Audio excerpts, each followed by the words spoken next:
Okay, we're live. Hi, this is William Ramsey. Welcome to William Ramsey Investigates. On today's show, I have a very special guest, returning guest. We spoke 2 or 3 weeks ago about this show. We're going to do a part two, but his name is Chris Taylor. He operates the Don't Let Them Burn YouTube channel. So go check that out. Also, go check out our earlier show. Like, you can go check it out. Title is Transhumanism, Occultism, and AI in Entertainment. And we did 2 hours March 20th. So we're going to try to set aside 2 hours today. And this will be our 9th or 10th show. So you can go through my archive. You can go to his YouTube channel, check out his other great content as well. I just saw his pastor on my friend Hervoy Morich's Geopolitics and Empire. So that was kind of cool to see him pop up, because I remember Chris telling me about him. So I need to look into his work. It's Billy Crone, Crone. Yeah. And it seems very timely too. Like, so much is happening in the world. So much seems like biblical truth. Like, this is kind of like, wow, all this stuff is happening in the Middle East. Like, you literally could have Armageddon, which is a battle that takes place on the plains of Megiddo in present day, I think, Syria, or not Lebanon. But feels like all the anger's building up. And anyway, it's just all this AI and transhumanism stuff is just like all involved in this whole thing. But some of our earlier shows we talked about Hidden Dangers of the Rainbow, Occultism, Kanye West, Marina Abramovich. Epstein Files was February 26th of this year. So COVID deception. We did a group show, I think, back in 2020, I think 2021. Anyway, title of this one again is Transhumanism, Occultism, and AI. So this will be a part 2. So Chris Taylor, welcome back to the show. Thanks for having me again. I'm glad to be here. We have a lot to get through. All right. Well, let's get started. Where did you like to start? All right. So this is like a part 3 of 5. So we did part 1 and part 2 last time, and now we're on part 3. And so I'll just do a slight recap for the audience or people that weren't here the last time. And basically, people are looking for eternal life without Jesus, and that's true through transhumanism. So we went over the lie of Satan. We went over how we're living in a fallen world. The lie of Satan is that we can become gods, and that's what people that are looking for eternal life without Jesus are looking for. This whole thing where humanity could do it. So we went through the words of Jesus. We went through eternal life, what it means. Artificial intelligence and the demonic connections. We went through occult magic, witchcraft, voodoo, animism, and zombies, and the correlation between those, automatons and the apotheosis, the mythology, and paganism, and how that connects as well. Hollywood, sci-fi, and comic books. Modern articles that encompass both tech and the occult. We went through spiritual energy, demonic power, and mind control. And we also went through enchanted objects, spiritual beings inhabiting artificial consciousness. We went through human machine hybrids, and we're going to touch on that again. And so transhumanism into posthumanism, where they want less people on the planet and more of what they would call the new race or human 2.0. So again, the lie of Satan is from Genesis 3:5. For God doth know that in the day ye eat thereof, then your eyes shall be open, and ye shall be as gods, knowing good and evil. Right? And so in Galatians, it says that Galatians 6:8 says, whoever sows to please their flesh, from the flesh will reap destruction. Whoever sows to please the Spirit, from the Spirit will reap eternal life. So this motif of eternal life is throughout the scriptures. Okay, and so the enemy of mankind is Satan, right? Or you can call him Lucifer, or you could talk about the demons and all this stuff, but he is the father of lies, as Jesus said, a murderer from the beginning. He is a deceiver, a counterfeiter, and a temporary king of this world. And so one of the laws of Satanism is the law of reversal. Anything God says to do or what God puts in place, he does the total opposite. And please remember that as we keep going. All right. So, have we been led down this path?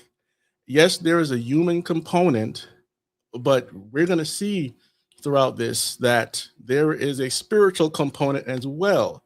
And this, you could find this correlation through all sorts of cultures through antiquity. They think they're talking to gods when they're really talking to demons or fallen angels.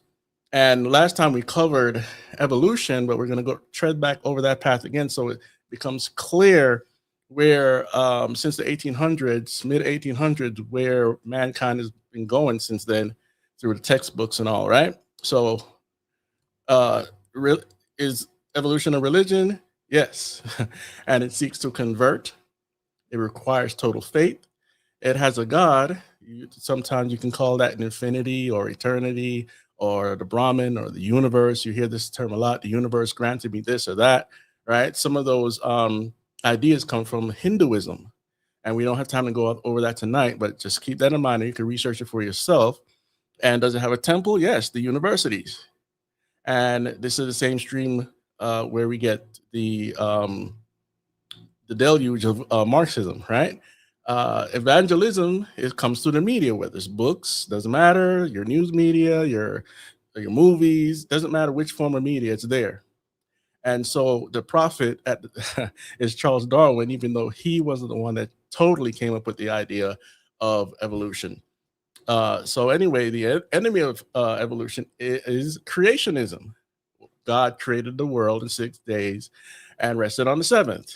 That is the enemy of evolution. And so they want to stomp out the idea of God or creation and make you think that it came from aliens or panspermia, something seeded the planet, or we evolved from some sort of amoeba or monkeys or whatever, right?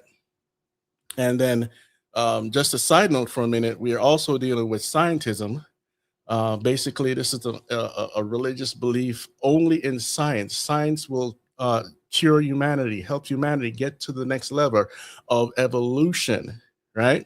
And so it says the definition of scientism, one method is methods and attitudes typical of or attributed to the natural scientist. And number two is an exaggerated trust in the efficacy of the methods of natural science applied to all areas of investigation, as in philosophy, the social sciences, and humanities, and go on and on. I just want to side note on that, so you know that what we've been going through, or what we went through since 2020, was a part of scientism, and they told you to what? Trust the science. Okay, so told you over and over and over again until you had it drilled into your head, right? Absolutely. Yes. They have their own creation myth. It's like there was this pool of water and a lightning bolt of all things hits the water, and that was the beginning of the sentient little cell being. Right. And many people believe in evolution simply because of the artwork. We have all this artwork showing, man coming from monkey and onwards, and a bird can turn into a dog, a horse can turn into a whale, whatever, right? And it says here, it is not the strongest of the species that survives, nor the most intelligent, but the one most responsive to change. And the change they're talking about here is not, immediate change, is some long change over millions and millions and millions of years. Before the millions of years it came about, it was just thousands of years, and then they changed it because Darwinism was dying out. And I don't have the evidence for you tonight, but you could search for that on your own. Then the first title of his book was On the Origin of Species by Means of Natural Selection, or the Preservation of Favored Races in the Struggle for Life. So it's all about racial superiority. Darwinism makes it feels like people just sprouted up in, say, Africa or India, wherever, and they're not part of one DNA stream. And so there was an exposition that came out that talking about the fallacies and the hypothesis of Mr. Darwin. That's there to your right. And you're going to see a lot of the trends that we're going to follow tonight comes from the 1800s, believe it or not. You have So to remember too that Darwin's associated with the Royal Society.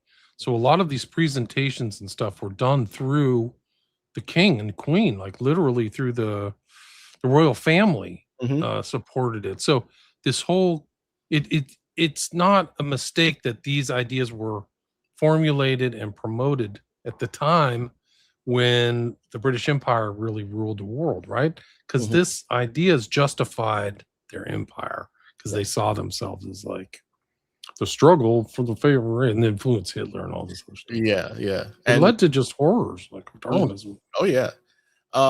People might see this diagram and think that's an African guy. No, it's an Aborigine. And they called him a man-like ape. Okay, so if you want to use the term racism, which came about in the 1800s, then this would be it. Okay, so we go to the Nazi studied California's sterilization program in 1909 that they used as a template of their racial hygiene policies that eventually led to the Holocaust. This comes from Darwinism, and we'll keep going.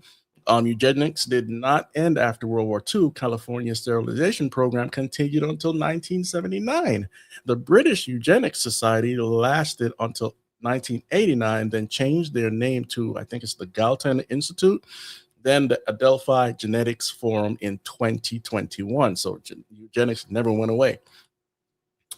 Says here, by controlling this is Julian Huxley, by controlling the mechanism of heredity, the human species can, if it wishes, transcend itself, not just sporadically, but in its entirety as humanity.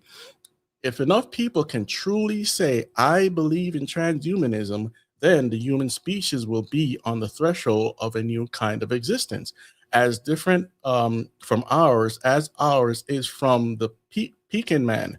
It will at last be consciously fulfilling its reality, its real destiny. All right. So basically, what he's saying, we all have to have one mind and think the same and be on the same path here. Right. So, And Huxley is not just some random figure. Like his great grandfather was Darwin's bulldog and all this stuff. Like, and his brother of Aldous Huxley, and yeah. it's incredible family history. Yep.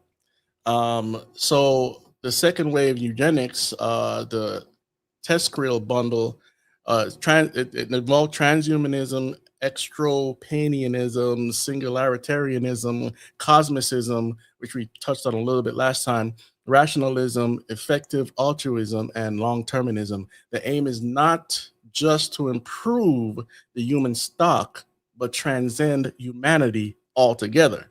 Translation: get away from what God created and make our own kind of humans. Okay. And so I just put this here just to Adolf Hitler's plan. He planned a mass genocide starting with the Jews, who he called inferior, after reading the works of Darwin and Nietzsche. And there's a whole lot to cover, we could do plenty of shows on Hitler, but I just wanted to bring that up first. We're going to get back to Hitler in a second. Then we have Karl Marx, founder of scientific socialism, influenced by Hegel, Feuerbach, I think it's Feuerbach, and Henry, and wrote Das Kapital and Manifesto of the Communist Party. And again, he was influenced by Darwinism and Satanism. Then we Frederick Engels, just as Darwin discovered the law of evolution in organic nature, so Marx discovered the law of evolution in human history, right? So clearly he believes in evolution as well. And you're going to see some real atrocities come out of this stuff. And so all these guys right here, they believed in evolution. And some claim from evolution, a lot of them claim to be atheists. And atheism also leads to destruction. I'm not saying every atheist is going to jump out of a window and murder you, but these guys right here, the dictators, were atheists. It's a predicate to so much like stuff because they're following this evolutionary cycle. So it's based on Darwin, but political evolution is going to lead to communism, and anything in that way is reactionary against this divine, well, not even divine, it's not the right word, but this inevitable thing. That's why they can just justify wiping people out. Yeah. And I'm glad you said divine, because all these guys think, at least most of them think they're God, because when you look at the depiction of them in sculptures or paintings, they have a nimbus around them, divinity, right? So they have some sort of God complex as well. So Sigmund Freud compared mankind to animals, and that's why we call each other animals nowadays. And if you think like an animal, you might just act like it, right? Vladimir Lenin, over 4,000 dead. Joseph Stalin, millions of Russians dead after reading Darwin's book and became an atheist. Friedrich Nietzsche, he says he proclaimed that God is dead. He had other weird ideas too, but I'm just staying here showing you he believed in evolution too, and self-proclaimed atheist. Benito Mussolini, 23 million dead because of his ideology. Adolf Hitler, 17 million dead, and also he's involved in eugenics. This is a diagram here. Which dictator killed the most people? We have, I think it's Yakubu Gowon from Nigeria, 1966 to 1975, 1.1 million. Mengistu Haile Mariam, Ethiopia, 1974 to 1991. He killed 1.5 million. All of these are communists, by the way. Kim Tu-sung, North Korea, 1948 to 1994, killed 1.6 million. Pol Pot, Cambodia, 1963 to 1981, killed 1.7 million.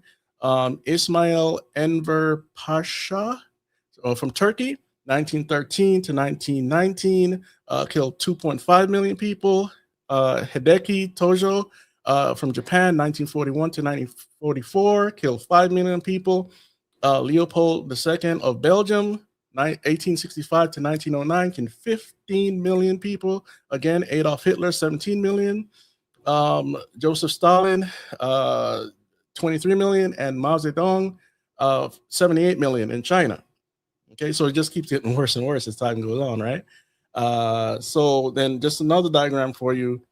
I call this death by communism. These are not all the countries, as we just kind of went over. China, 78 million, USSR, 23 million, Africa, 2.5 million, Cambodia, 1.7 million, North Korea, 1.6 million, Afghanistan, 1.5 million, Vietnam, 1 million, Eastern Europe, 1 million, Latin America, 15 million.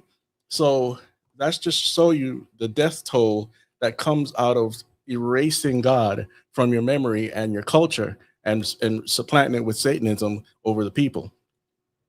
So again, have we been led? Remember, this trail is leading us to transhumanism, and some people that we don't suspect. Now, Nikola Tesla was not a communist as far as I know. So it's not really about the communists, it's about the spirits behind the people, okay? And so Nikola Tesla was a Serbian-American engineer, futurist, and inventor from 1856 to 1943.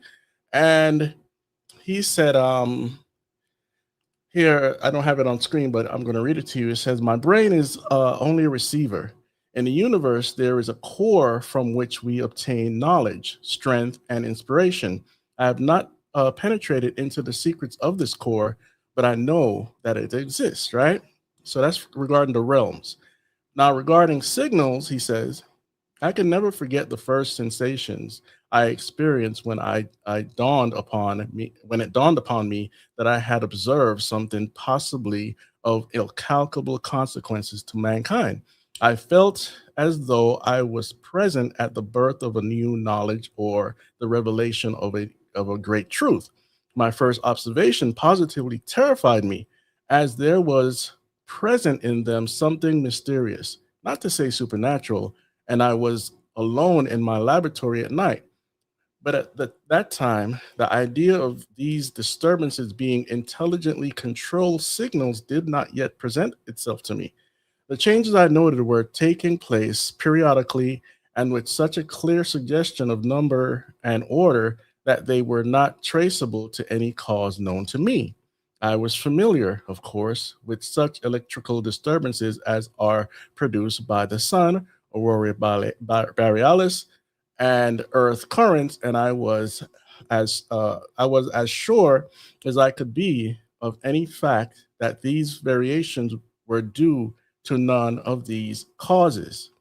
The nature of my experiments precluded the possibility of the changes being produced by atmospheric disturbances, as has been rashly asserted by some.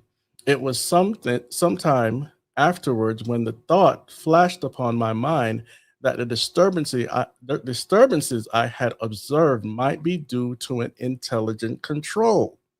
Although I could not at the time decipher these meanings, it was impossible for me to think of them as having been entirely accidental. The feeling is constantly growing on me that I had been the first to hear the greeting of one planet to another. A purpose was behind these electrical signals. So you make of that what you will. I call it contacting spirits. He doesn't say that, but He clearly, kind of he says it in a much more like an intelligent way, right? yeah, Like it's something else is right. going on here, guys. Exactly. So that's just another depiction of him there. This is Tesla's Spirit Radio. So there's it's playing, it's right in the name, right? A Spirit Radio. And it's I think they said Spooky continues to live in the article there, but you can look up that article, read it for yourself. This is a realistic fashioning of the Spirit Radio. Clearly, we were on the cusp of, uh, electronic radios that like we have today, and back then there were devices that communicated overseas and all this stuff as well. So, He said he could send electricity through the airwaves too. So mhm, you didn't need a wire. Like yeah, he had some device that I think they either suppressed or I don't know. And it's weird too because Trump's uncle was involved in like Tesla's papers, which is yes, kind of yes. strange. Let me see here. So let's go to Thomas Edison. Thomas Edison, who was a rival of Tesla. Let's see here. Thomas Alvis Edison was an American inventor and businessman. He developed many devices in fields such as electric power generation, mass communication, sound recording, and motion pictures. 1847 to 1931. You might be wondering, why am I bringing up this guy? Well, he was in contact with spirits too. When Thomas Edison tried besting Nikola Tesla by building a spirit phone, right? An article says here by the 1920s, Thomas Edison's legacy was secured. The American inventor had forever changed the world by introducing the phonograph, the motion picture camera, and the first particle incandescent light bulb. If he had decided to retire that year, his reputation as one of the greatest geniuses of the past 2 centuries would still be strong today. But he had plans for a new invention, and it was his most ambitious yet, a spirit phone that would be used to contact the dead. So he was into necromancy, for those that need a translation. Instead of merely frame fortune or scientific advancement, one of Edison's biggest motivations for the new machine was the chance to best a rival one last time. The rival's name, Nikola Tesla. And you can look up that article for yourself. I'm just trying to show you bits of pieces of evidence that a lot of people are not as they're not as great a genius as you think they are. They're in contact with spirits. Okay. And so next we're going to go to the usual suspects. These weirdos that we keep coming upon and hearing about all the time. Helena Blavatsky, the Theosophical Society. She was into all sorts of stuff, and we'll get to a little bit more of that in a minute. Margaret Sanger of Planned Parenthood, a Satanist, and whatever else they want to call her. Alice Bailey, she was part of the Theosophical Society as well, and she started Lucis Trust. The Theosophical Society is the foundation of the New Age movement, for those that don't know. So New Age just doesn't sound as mysterious as Theosophical, right? And of course, Aleister Crowley, who was part of the Golden Dawn. I think he helped create it, right? The OTO, He developed He went through the Golden Dawn, so he was a post-Mason. Golden Dawn was a post-Masonic ceremonial magicianal order, and he went through it. So okay. but he was his follower was Israel Regardi was very much involved in publication of some of that stuff. Okay. It's still around. I think one of the original iterations of the Golden Dawn is still extant somewhere. And then we have the OTO, Ordo Templi Orientis. He developed the religion of Thelema, and he have a ton of writings that you can research for yourself, or get William Ramsey's book on Aleister Crowley. He did all the research you need.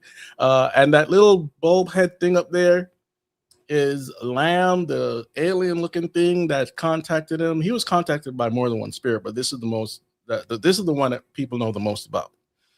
Okay, so I agree. That was in New York of all places, 1918, and it's included in his encyclopedia, The Equinox. It's actually a subset called the Blue Equinox, and Lamb was kind of like a honorific term. It's similar to the word Lama, like Dalai Lama. And it's probably the first instinct of the big-headed gray alien that we have in writing. It's just so remarkable too, because this is like, like his drawing of it. Like, how do you come up with this entity? And then it just goes through all these other people like Whitley Strieber and all this other stuff. Right. Yeah. All right. So we're going to jump from there and try to get a little bit more granular with it. So Helena Blavatsky, pay attention to the dates, guys. Okay. She is a Russian occult writer. Helena Petrovna Blavatsky, often known as Madame Blavatsky, was a Russian and American mystic and author who co-founded the Theosophical Society in 1875. And she gained international following as a primary founder. All right, so let's go into a little bit of what she says. Well, this is she was a 32nd degree Mason and Luciferian witch, right? A lot of people that you're looking at today that you don't suspect are Masons and part of the Theosophical Society. And this is one of her quotes. And now it stands proven that Satan, or the red fiery dragon, or fiery dragon, sorry, the Lord of Phosphorus and Lucifer, or light bearer, is in us. It is our mind. I try to take notes on these quotes here, because it's going to come to fruition how it's indoctrinating people today. I have an example coming up. Now, this is her again. Satan, the enemy of God, is in reality the highest divine spirit. In this case, it is but natural to view Satan, the serpent of Genesis, as the real creator and benefactor, the father of spiritual mankind, for it is he who was the harbinger of light, bright, radiant Lucifer, who opened the eyes of the automaton created by Jehovah. What she's saying there is that Adam, before he got the breath of life from God, was an automaton. That's what she's saying. But clearly she worships Satan or Lucifer, whichever name you want to use. And then we have Alice Bailey, British American esoteric theosophist and writer, 1880 to 1949. Alice Ann Bailey was a writer of more than 24 books on theosophical subjects and was one of the first writers to use the term New Age. Bailey was born as Alice Latrobe Bateman in Manchester, England. She moved to the United States in 1907, where she spent most of her life writing all this junk that she writes, right? And Externalization of the Hierarchy was like one of her most known works, if I remember correctly. Let me see here. Okay, so she was the founder of Lucis Trust, formerly known as Lucifer Trust, did automatic writing, channeling, and made up a 10-point plan that allowed the United States nations to influence our society in many horrible and reprehensible ways. This is a quote from her. There is no question, therefore, that the work to be done in familiarizing the general public with the nature of the mysteries is of paramount importance at this time. These mysteries will be restored to outer expression through the medium of the church and the Masonic fraternity. When the Great One comes with his disciples and initiates, we shall have a restoration of the mysteries and their esoteric presentations as a consequence of the first initiation. There's a lot she's saying, veiled terms. Basically, they're waiting on Satan to come and the Antichrist, and they're building this society so that type of corrupt knowledge, the secret knowledge, the Gnosticism, will be revealed to the whole world. That's what she's saying. Okay. And when she says through the medium of the church, that could be anything. But they do want to corrupt the Protestant church along with anything else that calls itself a church. So make of that what you will. Let's see here. So she says here, Christianity must also be overthrown because it is based on Jewish sources. The rule of Christ must come to an end because only the rule of force is right. In the world order of the Axis powers, the individual has no rights. He has no freedom except in so far as he serves the state. Isn't that communism? Right? And whatever else you want to attach to that, pretty much, right? So they want to lead us into this world of slavery.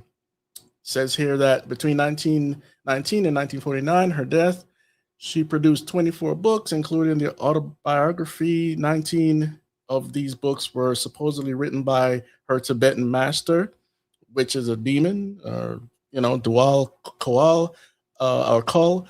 During the intervening years, Alice Bailey spent most of it working out what she referred to as the plan. Trust the plan, Chris. Trust the plan.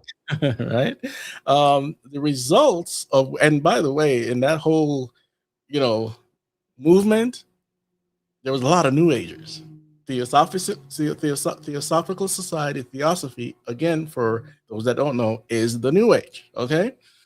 And so she influenced the birth of many New Age groups, the Church Universal and Triumphant, Benjamin Krem's the Tara Center, the Robert Mueller Schools, and the Temple of Understanding, to name just a few.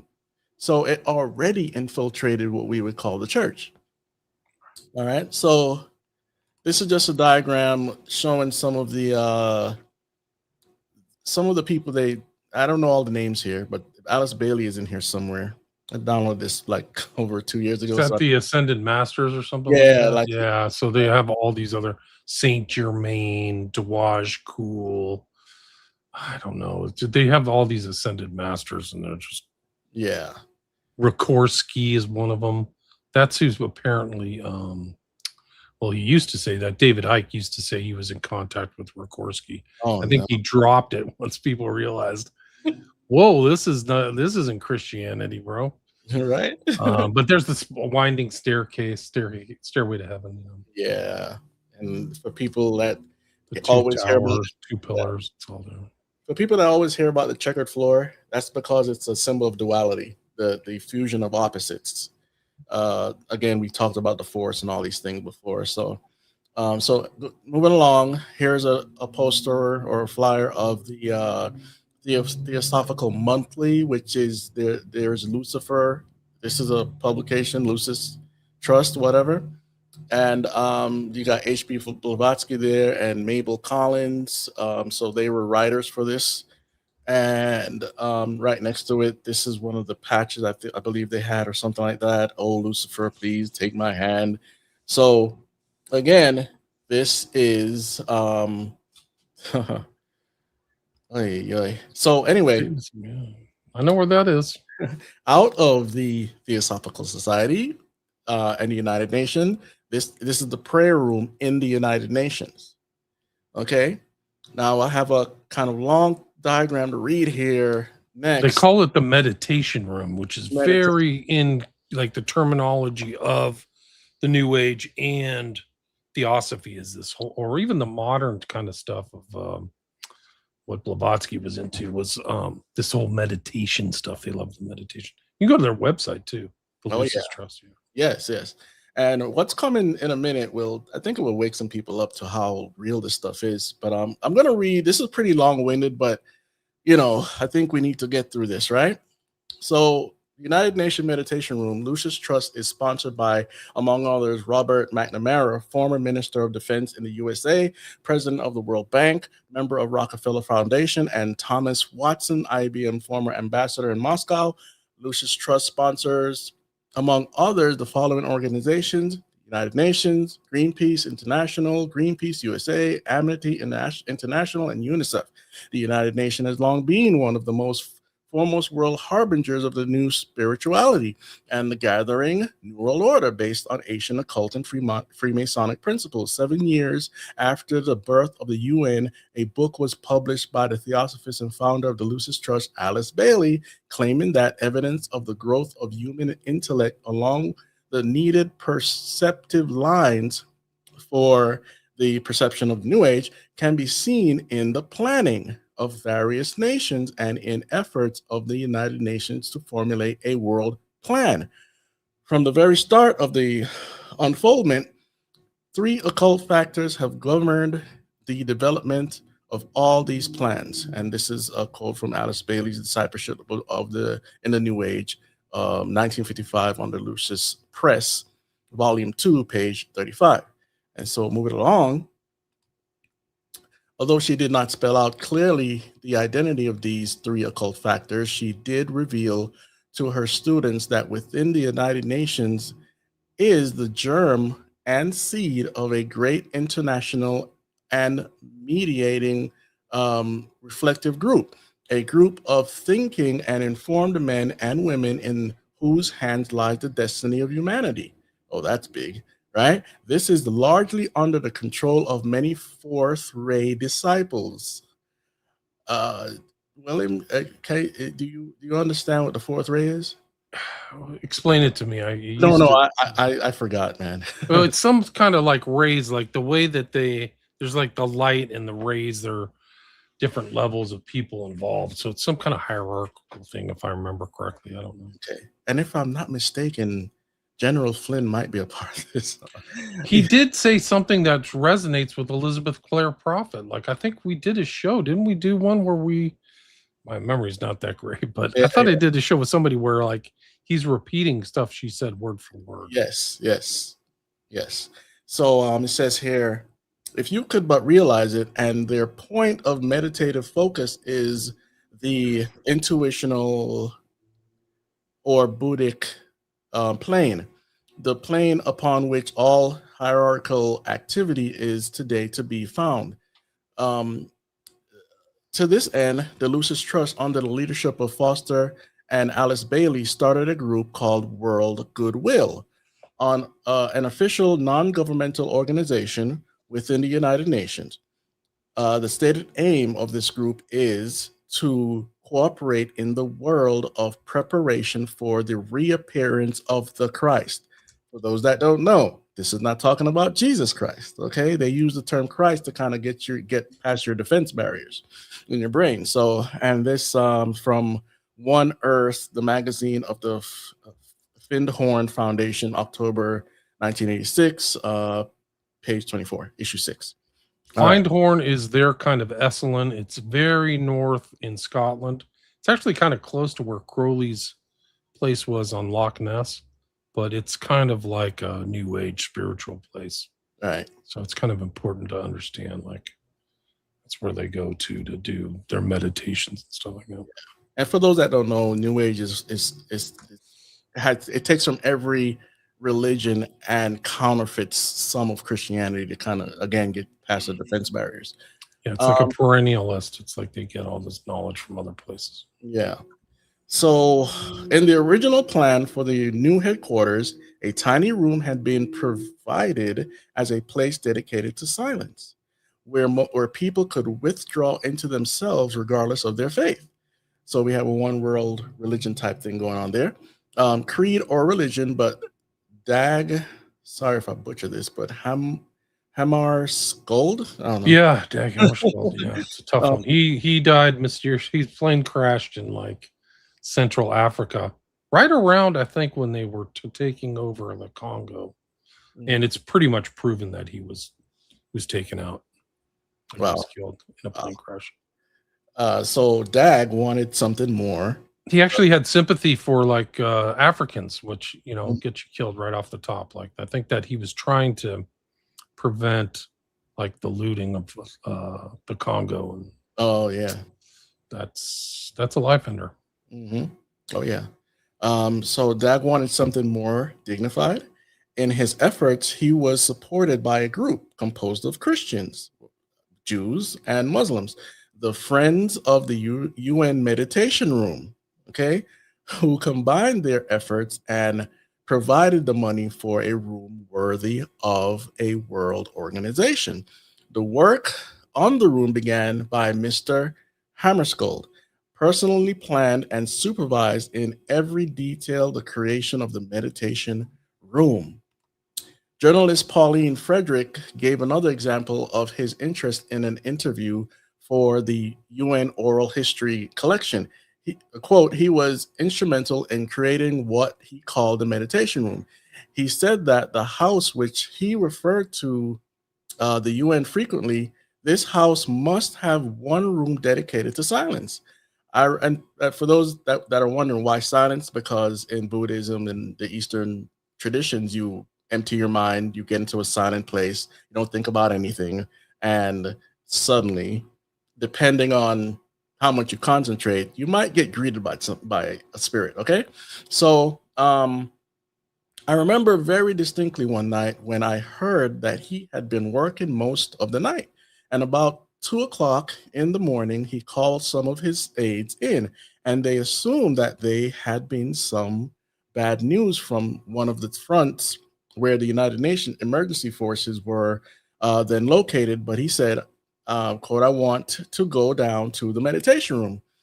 And he took them down to the meditation room, and it was about, as I said, 2 o'clock in the morning. And there he spent considerable time directing the painters to put just the precise coat of paint on the walls of the meditation room, so the light would be just as he wanted it. So he had a very close feeling about the spiritual, and he felt that it should be the center of the United Nations. He had a special crew of painters working on the meditation room that evening. He said, we want to bring back in this room the stillness which have been lost in our streets and in our conference rooms, and to bring it back in a setting, in which no noise would impinge on our imagination, right? And so he banned chairs and replaced them with benches. In the center of the room, he placed a 6.5-ton regular block of iron ore, polished on the top and illuminated from above by a single spotlight.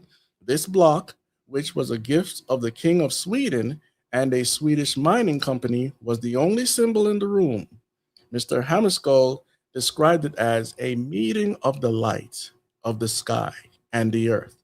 It is the altar to the God of all. We want this massive altar to give the impression of something more than temporary. In addition, an abstract mural, a composition of interlocking geometric patterns, which is supposed to evoke a feeling of the essential oneness of God, was ordered by Dag Hammarskjöld from his artist friend Bo Beskow, which I know nothing about, whoever that is. And so this is the depiction here. I'm not sure what these geometric shape mean. Maybe somebody has decoded it. I don't know. I think what was his name? William Cooper did a show on this, and he said that there was some kind of meaning there, like there's like 47 different forms or something weird, like you broke it down. I forgot. Yeah. Well, so on Netflix, there is a show called three-body problem, right? And the three-body problem, this is found in, astrophysics and whatever, but in the show, it's about sending a signal to aliens. And there's a problem getting the signal around, I think, Jupiter, the sun, and one other body, right? And so they have to figure this out. In the meantime, these strange anomalies are happening on the planet. This clock keeps counting down. I haven't watched the show in a long time, so I don't have the whole thing to tell you. But you also have these VR glasses that put people into alternate worlds. Pretty freaky stuff. But to the point about the meditation room, we get to this guy. I don't remember his name, but he's a reluctant person that doesn't want to be the representative of planet Earth. And the leader, or I don't know what she's called in the UN, is trying to convince him to be the envoy. You're to take up the mantle, the task. And where do they end up? Oh, wait a minute. Look at that. In the meditation room. That's where she convinces him. Wow. I was thrown back when I saw this. I was like, wow. That's incredible. I would have never thought that they would have put this in a film. And a lot of people you tell about the meditation room, they think you're crazy, you know that, right? They think, oh, come on, really? There it is, right there in the film. Okay, so the next person, as we talk about a lot, is Mr. Crowley, right? And so, again, remember the dates. Aleister Crowley was born in 1875, October, and died in 1947. An English occultist, ceremonial magician, a poet, a painter, a novelist, and a mountaineer who developed the religious and philosophical system of Thelema. And I don't need to read more. You just look at the creepy pictures. That's the sign of Pan. He's in a ceremonial hat, the triangle with the eye of horse, so it's not the eye of God. Right. The thumbs are out, so this is all like symbolic gestures, I guess. Right. And there you have down there Pazuzu, which is also like the Lord of the Flies, which goes back to Baal. And we don't have to break down all this symbolism, but we know that he called him the Beast, and he was into the 666 stuff and very sick stuff at the same time. So he dabbled in the Kabbalah and Egyptian mysticism and all this stuff, and everything occult. Like, he was really a magus. I mean, you have to give his credit to his intelligence, but right. Like, I think he covered so much Eastern mysticism, like everything, yoga, I Ching, a lot of stuff. But you can read Prophet of Evil, my book, Prophet of Evil, published 2010. I can't believe it. Yeah. 16 years ago, but it's all there. Yeah. And he was very into sexuality, like Pan. He will have sex with anything, okay? Including young little ones. Let's put it that way. Okay. So anyway, let's look at some of his quotes, because where we go in a minute, you will see some other stuff. Since all things are God, in all things thou seest just so much of God as thy capacity afforded thee. I don't know why he's writing in antiquated, language, but whatever. Basically, all things are God. That's repeated in witchcraft and other things. God is in everything, and that's not true. And he says here, the serpent, Satan, is not the enemy of man, but he who made gods of our race, knowing good and evil. He bade know thyself and taught initiation. Next one, the Thelemite does not suffer death. He is eternal and perceives himself, the universe, by virtue of the categories of life and death. Then he says, one would go mad if one took the Bible seriously, but to take it seriously, one must be already mad. So can you go back to that other quote too? Because there's something interesting. That quote is from Magic and Theory and Practice. Yes, and if you get the full quote from Magic and Theory and Practice, he admits the entity AWAS that dictated to him the book of the law is Satan. So Mm. the longer quote of this, if you just type this into a search engine, you probably can find the longer quote, but it reveals that he's just using coded terms when he's saying AWAS, which Yeah, he received that book in 1904. yeah. And that quote about AWAS was in Our Gods Were Spandex about the superheroes. Interesting. Let's see here. So another one, I was not content to believe in a personal devil and serve him in the ordinary sense of the word. I wanted to get hold of him personally and become his chief of staff. And there are more horrible quotes by Aleister Crowley. But the other day, I'm watching Invincible, and Invincible is not a show I recommend. I don't recommend it. I'm just researching and trying to see what's out there. And so they're on season 4 now. And I have my problems with Invincible. I probably cover that in another show, right? And so we get to season 4, episode 4. And the reason I'm showing you this is because of everything we just read. Okay, so I'm not sure about the word Herm. I know Hermes and whatever. Do you know anything about that It word? doesn't come to mind. No, nothing comes to Okay, mind. all right.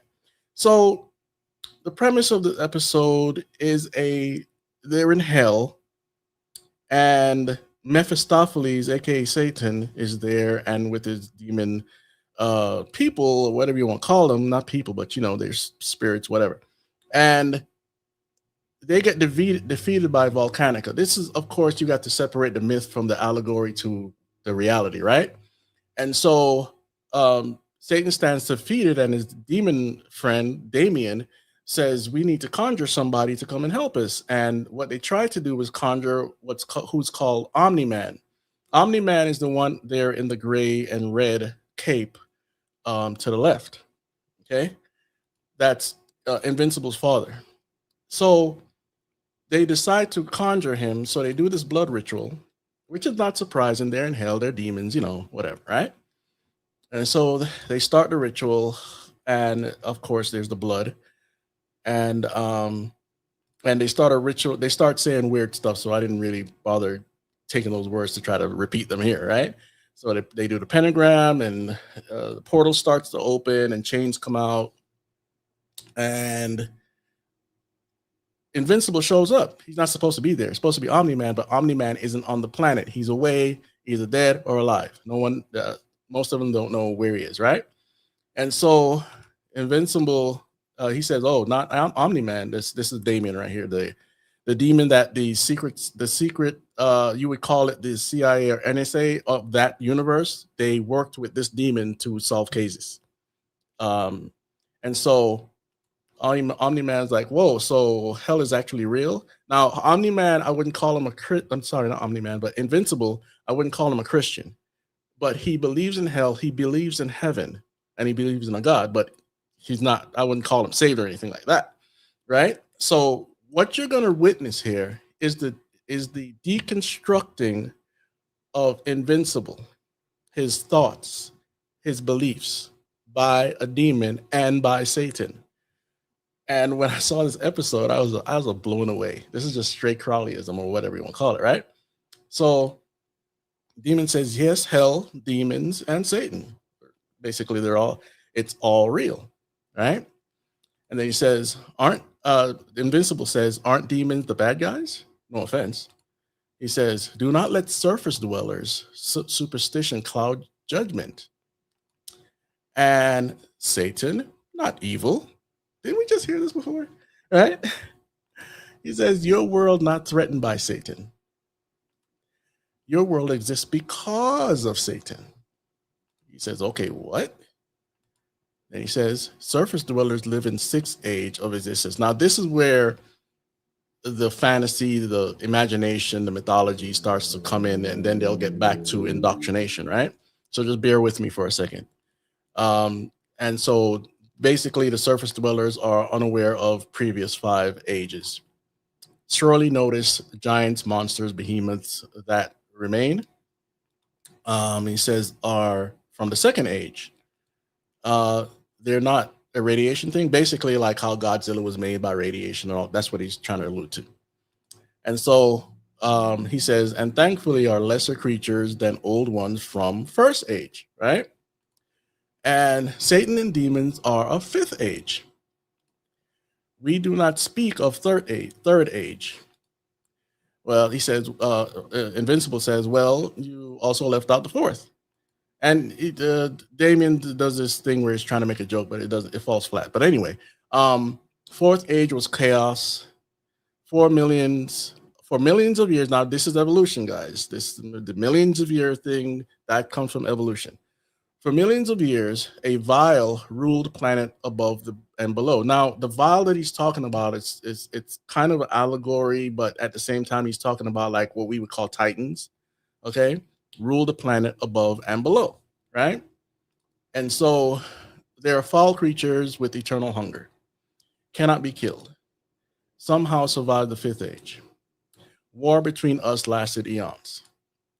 Threatened planet with destruction, and Satan comes up behind them. This is Mephistopheles, Satan, demons drove vial to here. So basically the vial are underneath all the lava, and then they torture them and whatnot. Just bear with. So they call it the underrealm, which is basically just hell. And he said they imprisoned them, kept them weak with torture. Without demon sacrifice, humans never evolve. Okay, there goes the evolution thing, right? Never grow, no cities, no language, no you. All right. Then he says, Satan led demons against the file so others may live in peace. You kind of owe him everything. Okay, so he's saying mankind owes Satan everything. And he says, thanks, I guess, And hold on a second. Satan says, our sacrifice is not entirely altruistic. Unending torture was already our thing. Oh, so this place is just deep into the earth. That's Invincible talking. And Damien says, yes. And so now they transition from here to where in the Bible it talks about the bottomless pit, and Satan's crown is in the bottomless pit, guarded by the Cerberus from, I think, Roman mythology. And so they're after Satan's crown to give him power again, which again, you got to separate the myth from the allegory from reality. Okay. And so as they're going down this bottomless pit, he says, hey, if there's a hell, does that mean there's a heaven too? That's Invincible. And Damon says, no heaven we know of. World doesn't have balance that humans pretend there is. No one keeping track of good deeds and bad deeds. And Invincible says, oh, the demon says, see, this is bad news. Think other way. If world ever brought truly to side of good, no need for balance. Make earth heaven instead of imaginary one in sky. Ooh. Right? We've heard through all sorts of new age and all this sorts of propaganda that there's hell on earth and we could make earth into a heaven, a utopia, and all this stuff, right? Pretty much what he's saying. And Invincible says, huh? He says, and so anyway, the battle ensues and he defeats the cherubus really quickly. And so he brings the crown back to Satan and says, check it out. It's not as hot as it looks. And he throws it, and Damien's like, oh, it's fragile, da-da-da. And anyway, Satan captures it, and he comes back up. You got the crown, and he says, Satan says, gratitude, surface dweller, for returning what is rightfully mine.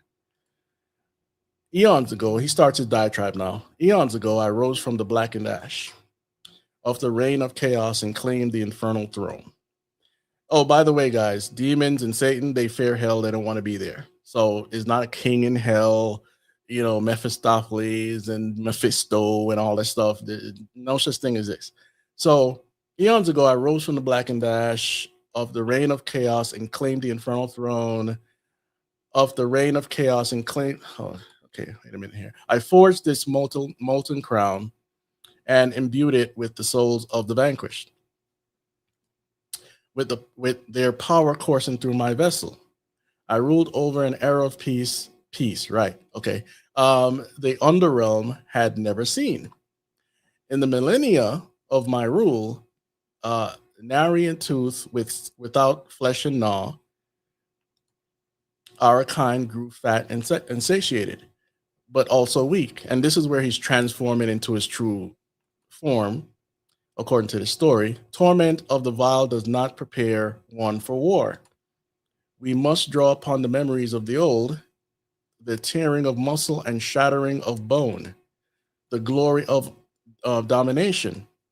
We must quake these caverns with our might until our victims beg for mercy through jaws crushed beneath our heels. And then he starts laughing, electric guitars start playing, and he's like, yeah, baby, whoa. They're trying to make Satan into a cool guy for people to like him, right? And I'm looking big, I'm looking mean, whoa, I'm looking hot, oh yeah. Yeah, I'm back. And Damien bows and says, my lord. And then he looks at Invincible like, aren't you gonna bow? And credit to the writers, Invincible says, I'm not bowing to Satan, right? So Damien and Invincible walk off, and then Damien says, not as you imagined. Invincible says no. Then here comes more deconstruction. Surface world made hell into bedtime story to keep humans good. But humans good without. The Bible tells us that there is none good, no, not one. That's why we need a savior called Jesus Christ, right? And then Invincible says, I don't know. He's conflicted, basically. And then Damien says, you do. And Invincible is like, I do what? You know. Speaking of yourself, basically, because he's conflicted in good and what he has some issues. And I helped you get the crown. Just send me back already. And say the path of good is difficult. Sometimes must choose the least of two evils. Demons torture vile, world safe. So basically, he said the world is kept safe through demonic rule. Demons not torture vile, all die. And Invincible says, no, that's bull. Says here, there's always another way that doesn't involve torture or killing. And maybe, I think this is Damien talking, maybe have not found yet, the world could not wait. Basically, he's saying if they don't do it, the world won't be saved. Okay? So there's your Crowleyan deconstruction of a hero that many kids look at. And this was a totally demonic episode. Anything you want to say on that? Wow, no, it's just crazy that the people are being exposed to that, you know. Damien and Satan and this whole kind of like mangled theology or something. It's crazy, right? Doctrine of demons or something. Yeah, absolutely. Now, the next person. Now, remember, guys, if you just tuned in, you weren't here at first, the road we're on here is, are we being led down the path of Satanism, transhumanism, becoming something else that God created, bowing down to technocracy and AI and fusing ourselves with this whole thing? So this is, see if I get this name right, Srinivasa Ramanujan, okay? He was born in 1887, was an Indian mathematician often regarded as one of the greatest mathematicians of all time. Though he had almost no formal training in pure mathematics, he made substantial contributions to mathematical analysis, right? So that's the picture of the real guy. And this movie came out a few years back. Can't remember the exact date, not too long ago. It's called The Man Who Knew Infinity. Remember I told you that infinity, the universe, and these things all correlate in an esoteric occult fashion, okay? And so this is just a presentation of his mathematical writings or whatever, formulas. Oh, wait a minute. Sorry, this is actually a short video on him. Most of Srinivasa Ramanujan's knowledge came from a single mathematics book. He spent all of his time thinking about math and little else. It's no wonder he flunked out of college twice. Yet somehow he found his way to the University of Cambridge to perform groundbreaking research on mathematical problems. Ramanujan was born on December 22, 1887 in Erodi, a town south of Madras, what's now called Chennai, in South India. He was considered a miracle child, the only one of his mother's first 4 children to survive infancy. He also survived an outbreak of smallpox. Poor health would afflict him his whole life, yet it never slowed down his passion. Math equations danced in his head as if they appeared from thin air. He believed his gifts came from the Hindu goddess Namagiri. He used to go to the nearby Sarangapani temple as a boy to sketch complex mathematical equations in chalk on stone slabs. As a teen, he got his hands on a copy of This Book of Math Theorems by British mathematician George Carr.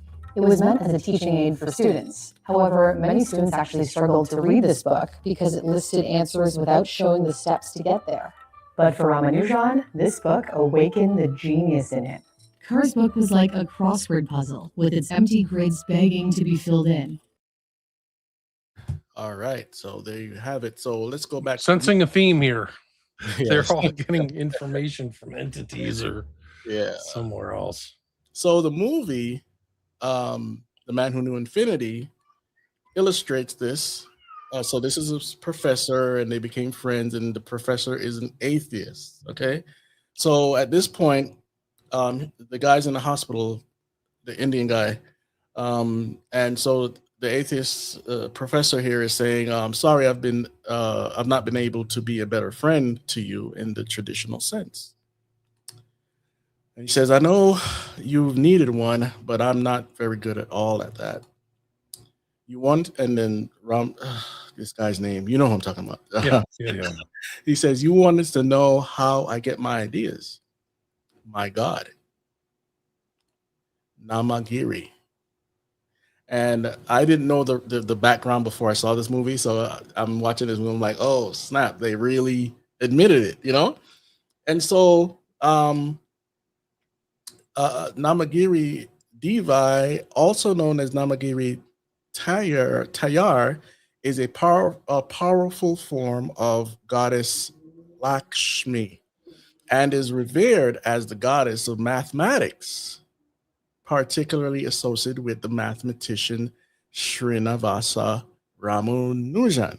She is considered a fierce protector and is worshipped at the Namagiri temple in Namakal, over there in Tamil Nadu, right? And at the side there it says the Narimashwami temple is a temple located in Namakal, a town in the Namakal district in the South Indian state of Tamil Nadu. It is dedicated to the Hindu god Narashima, considered an avatar for Vishnu. The temple displays Dravidian style of architecture and rock cut architecture construction. And so here are some more depictions of that's him with the stupid false god demon, and other depictions of her, and even with the mathematics coming to the child in the dream.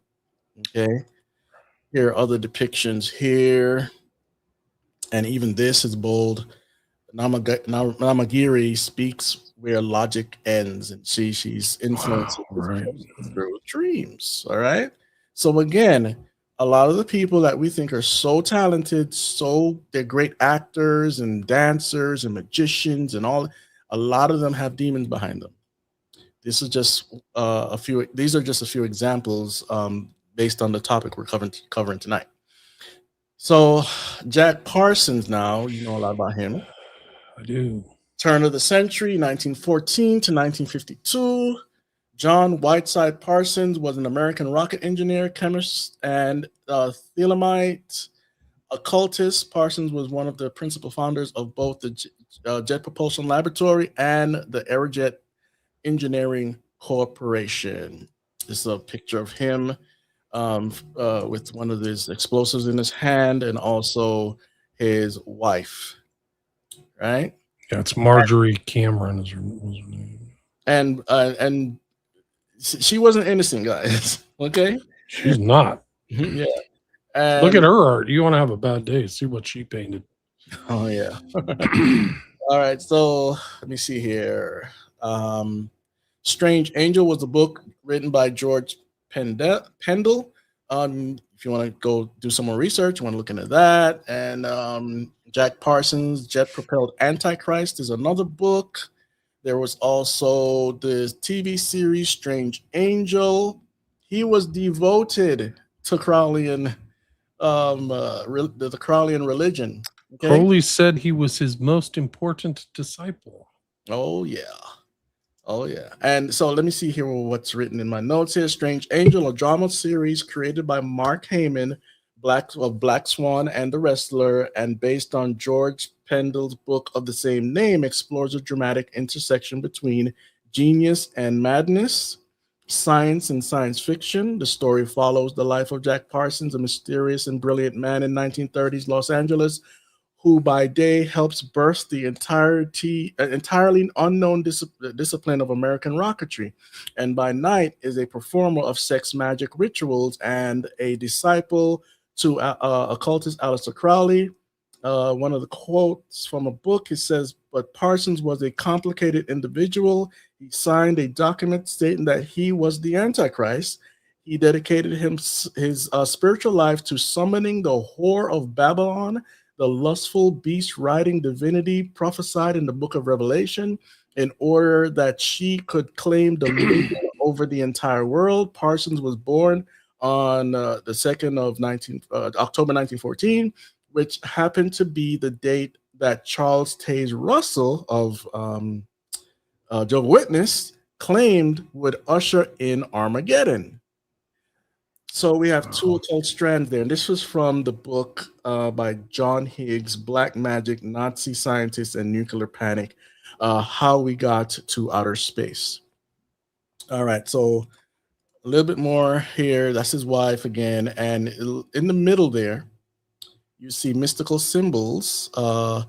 Kabbalistic symbols are inscribed on lid of this box containing private papers of John W. Parsons, the explosive experts who was killed in explosion.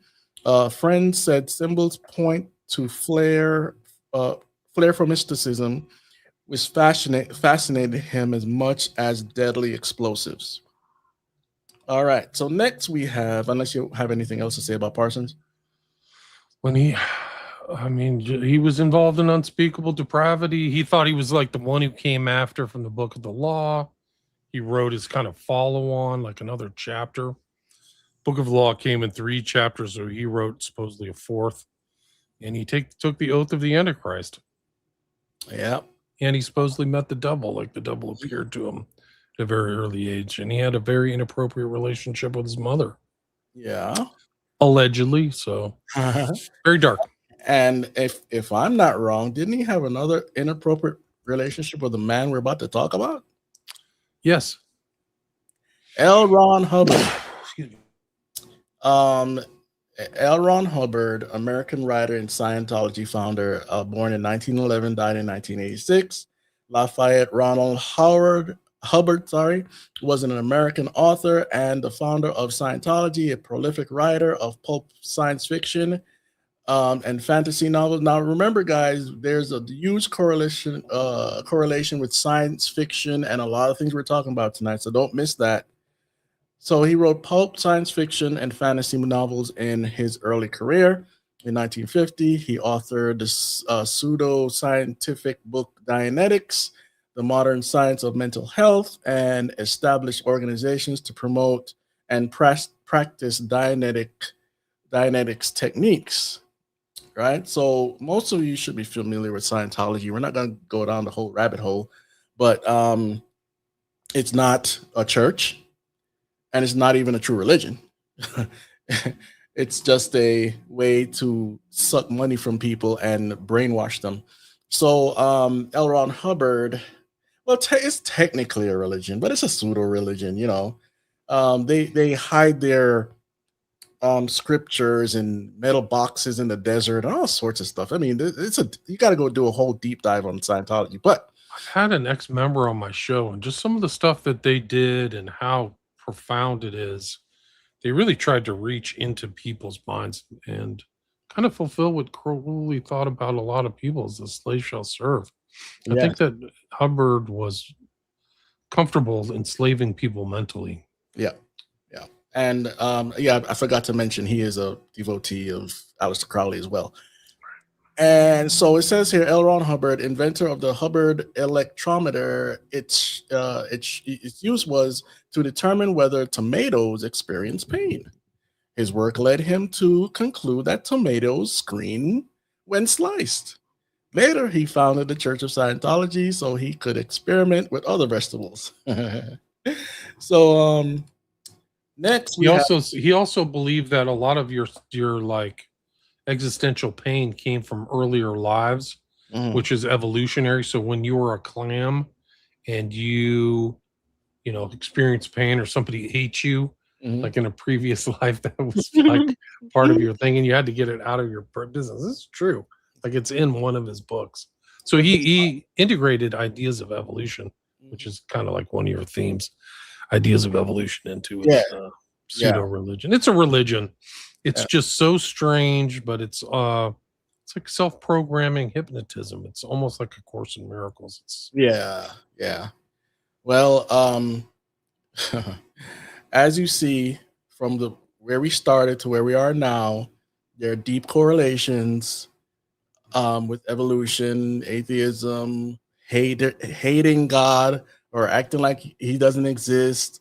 And Romans 1, which I don't have up here to show you, but if you know your Bible, you know what I'm speaking of. It tells you that all of these things come out of the unbelief of God, that he exists, that Jesus Christ is the Savior, and all of this comes out of this. So don't be surprised that people are doing these things in a fallen world. So next, end of World War II, we get Operation Paperclip. Operation Paperclip was a secret United States intelligence program in which more than 1,600 German scientists, engineers, and technicians were taken from former Nazi Germany to the U.S. for government employment after the end of World War II in Europe between 1945 and 1959. Several were former members of the Nazi Party. Now, it wasn't just America that got them too. British got them. I think Russia got some too. But we're paying attention to America right now. So German scientists recruited by the U.S. I'm just showing you some proof of newspaper clips that this actually happened for people that don't believe that this stuff happened. So basically, we took a lot of the Nazis, the best of the best, to jumpstart our programs, right? So this is a book, Operation Paperclip: The Secret Recruitment. There's Werner von Braun, author Rundolph, Herman Oberth.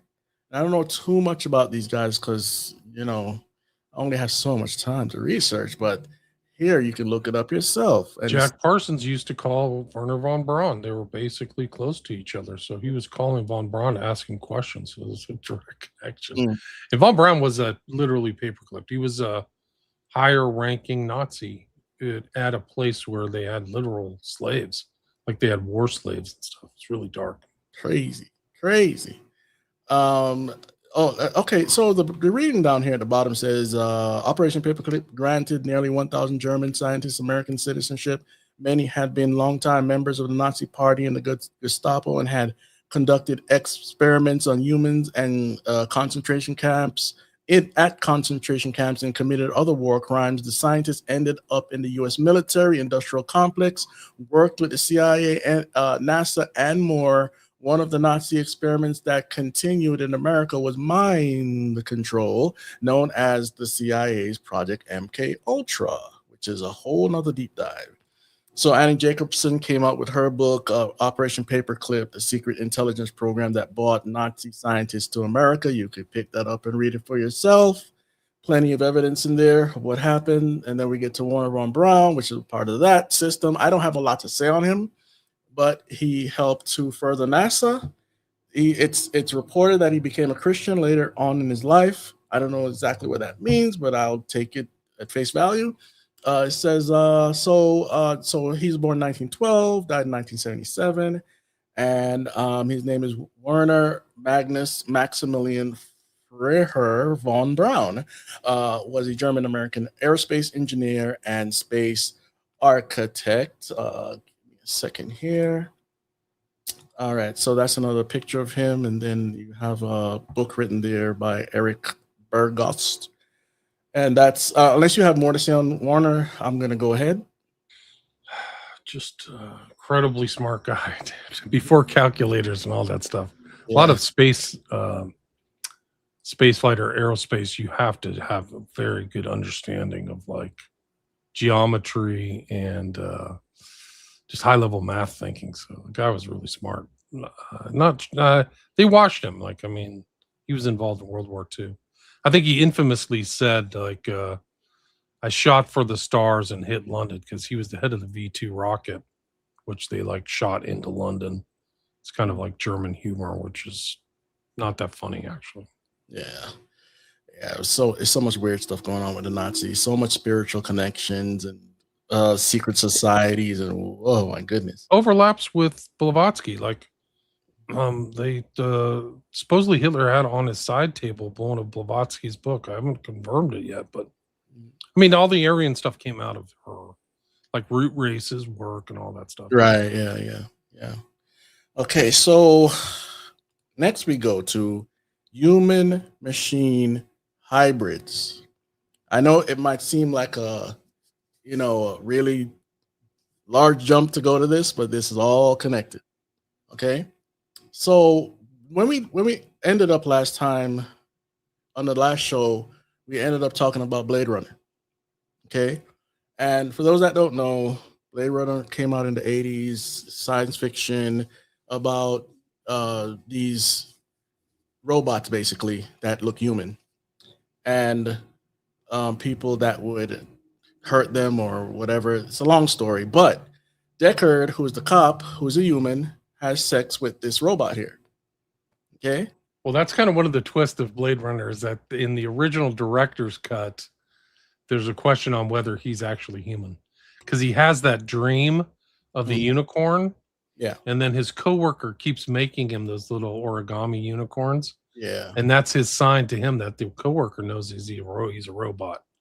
That's kind of one of the ironic things about the whole show. And there's fan debate about is he or is he not, but let's just say he's not. Give you a concept to go on, right? He has sex with this lady, and nothing is revealed in the movie until the next movie. Okay. That's Blade Runner 2049. They have a child. And this is the child, but she has a immune deficiency or something. So she has to stay in this bubble. And that's pretty much the movie. Okay, the two movies. It's a long explanation to even break down both of these movies.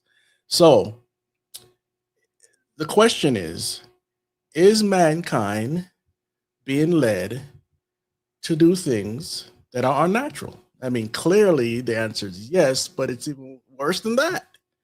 Because this article says, could robots have sex? Experts believe machines could reproduce with each other and even humans within 30 years. This article came out in 2014. And so George Zarkadakis thinks robots could have sex to produce superior offsprings. Remember, it's about evolution. It's not about making mankind better, really. But it says here they can make superior offsprings. It is thought that robots could print out their offsprings. Mark Zarkadakis suggests they could breed with humans to create new hybrid species. But scientists warn there are ethical implications. No duh.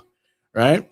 Cybernetic experts told Mail Online mating robots could be produced using current technologies, but it will take 20 to 30 years before they could be used, right? Next thing is 2025, with robophilia set to regulate romance. And there are people out there that say that women will use these sex robots more than men. But this is robophilia. Wasn't there a push to get pedophilia more normal? Well, Yeah, it's now called MAPS. It's a minor attracted person. exactly. I'm just taking my time to get it out there, you know. And I can't remember what year this article came out of, expressco.uk, but I believe it was either 2014 or 2015, 16. And so that's a part of the whole human hybrid issue. And there's more coming up, but I'm going to go to transhumanism and posthumanism, right? And so this little video right here will teach you some things. Transhumanism, the philosophy that says humans are great, but have you tried humans 2.0? It's like a software update, but for your entire species. Born from science fiction dreams and Silicon Valley schemes, transhumanism asks, why settle for normal human limitations when we could be superhuman? The philosophical roots of transhumanism can be traced back to the Enlightenment thinkers of the 18th century, who believed in the power of reason and science to improve the human condition. Figures like Marquis de Condorcet and Julian Huxley helped lay the foundations for transhumanist ideas, envisioning a future where technology could overcome human limitations. In the 20th century, the transhumanist movement began to come together, with influential thinkers like FM 2030 and Robert Ettinger promoting the idea of upgrading the human species through technological means. Ettinger's 1964 book, The Prospect of Immortality, was a seminal work that popularized cryonics as a path to post-human existence. Another key figure was Hans Moravec, a roboticist who in the 1980s proposed the idea of transferring human consciousness into machines. This concept of mind uploading became a central tenet of transhumanist thought.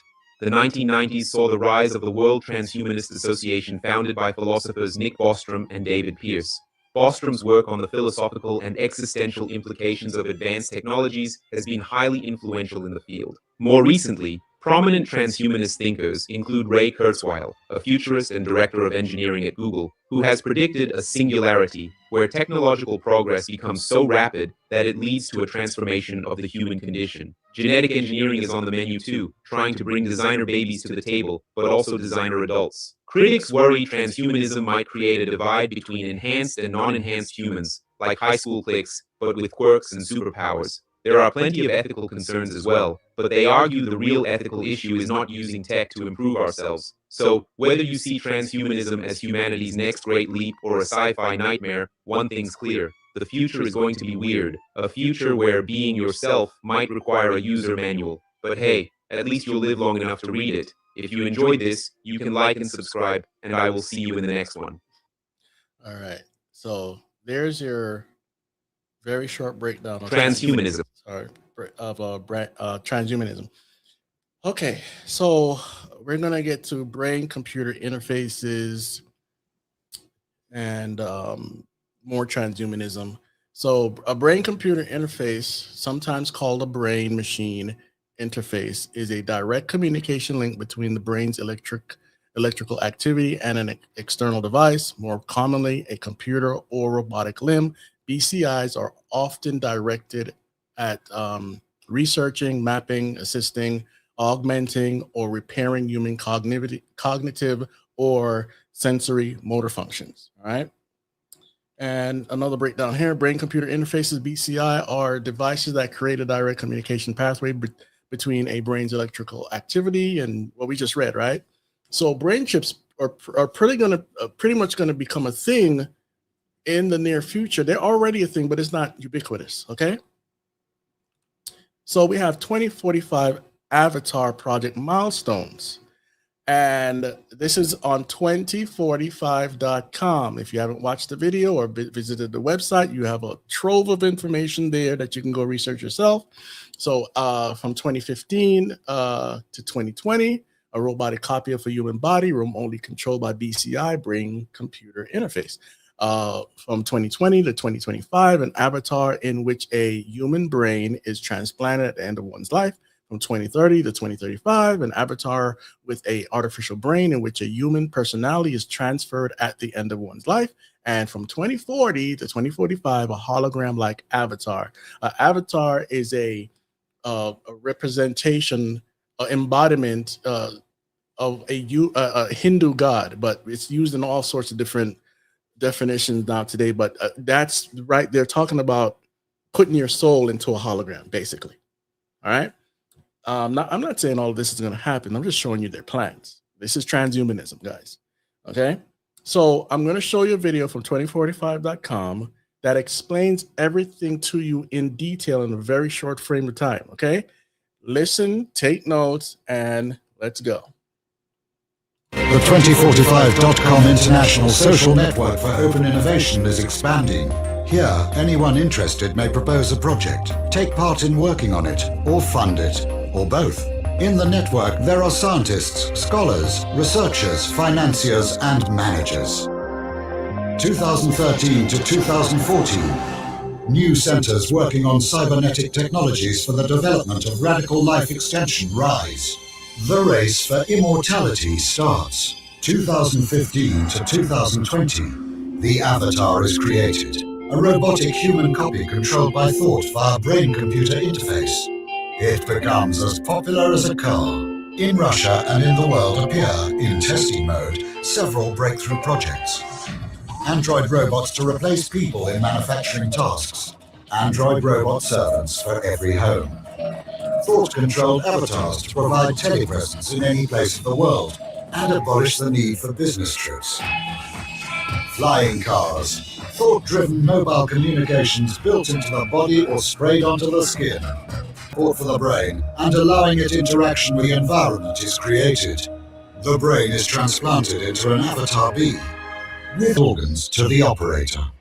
2030 to 2035. World science comes very close to understanding the principles of consciousness. 2035. The first successful attempt to transfer one's personality to an alternative carrier. The epoch of cybernetic immortality begins. 2040 to 2050. Bodies made of nanorobots that can take any shape arise alongside hologram bodies. Oh my goodness, what happened? I don't know what happened. Organs to the operator implemented.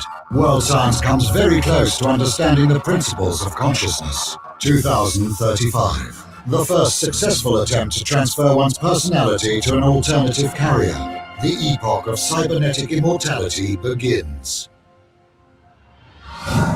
2040 to 2050. Bodies made of nanorobots that can take any shape arise alongside hologram bodies. I don't know. I keep stopping, but It's not that far off.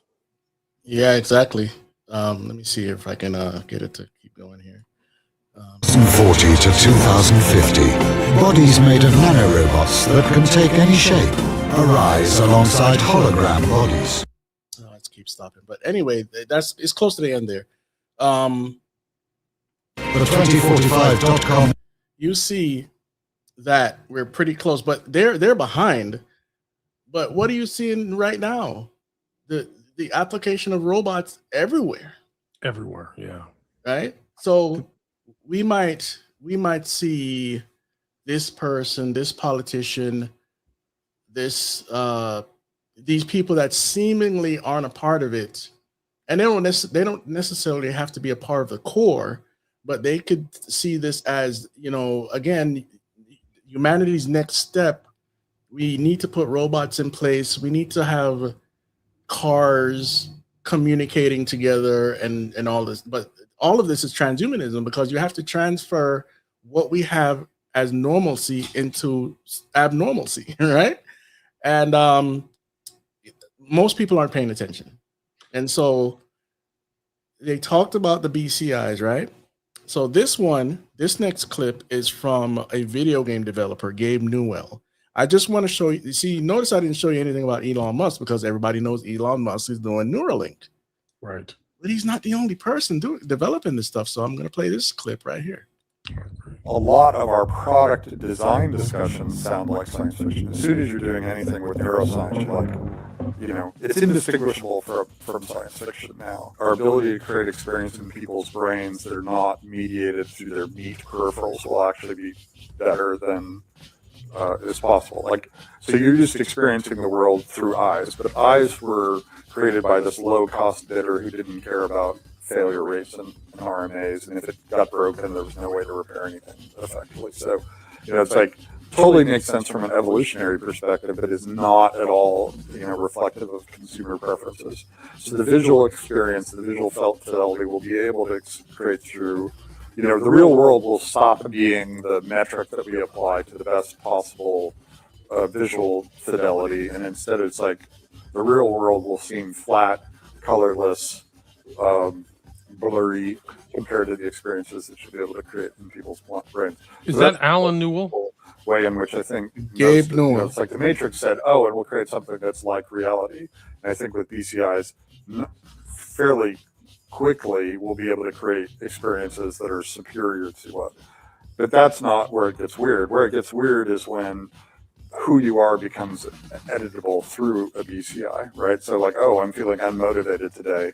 Right now we think that that's like this fundamental personality characteristic that is relatively intractable to change, and instead it'd be like, I'm going to just turn up my focus right now. My mood should be this. Once you can start editing, you start having these feed forward and feedback loops in terms of who you want to be, which is a weird thing to talk about, right? I think it's an inevitable consequence of what I see happening with BCI, but I don't even have the terminology yet to explain what the problem is concisely. You just heard me go for a couple of minutes trying to sort of circle around this description, which at some point will be, it's just a simple math equation that you can use to talk about the choices that the people will be making in terms of who they decide to be when who they are is an editable thing.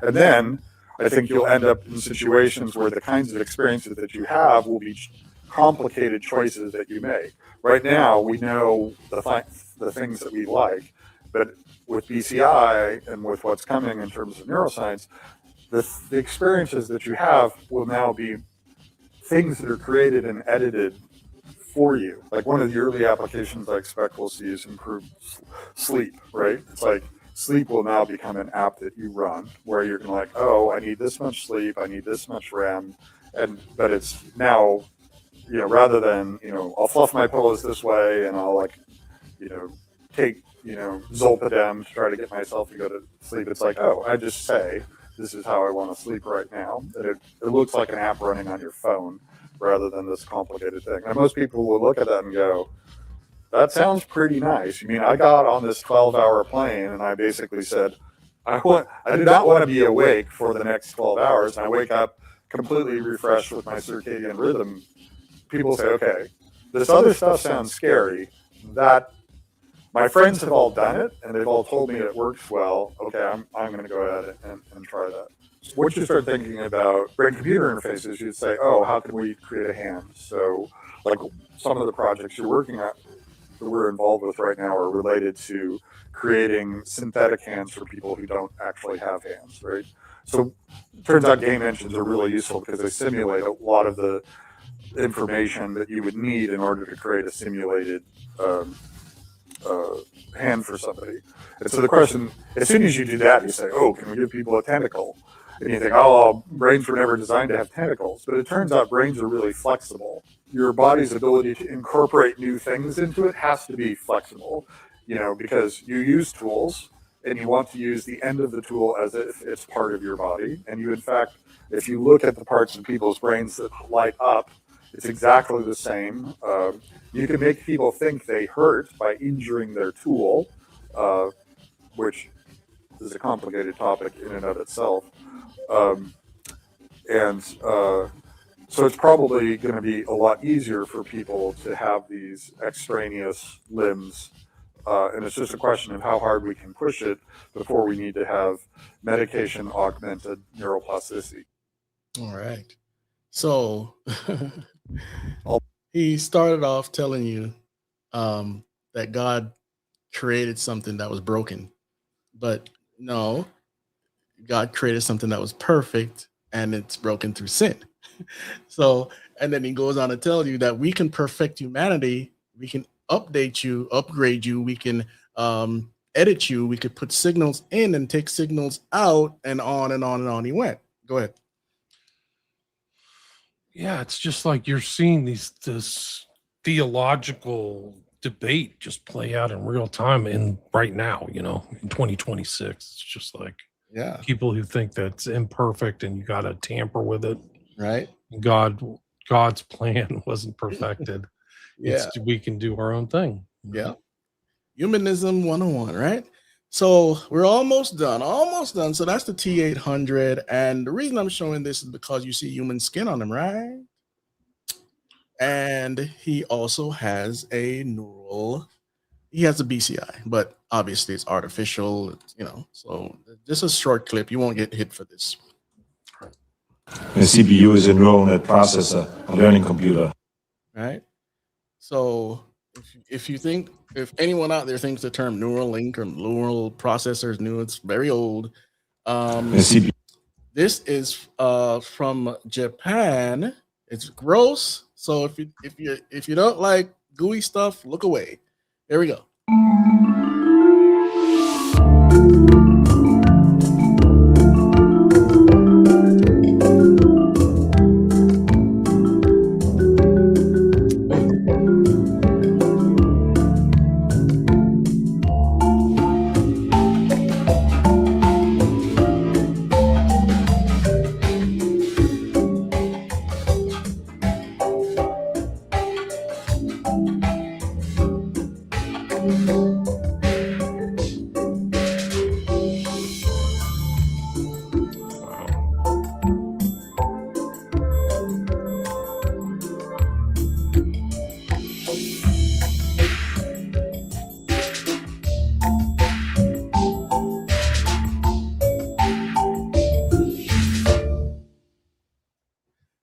So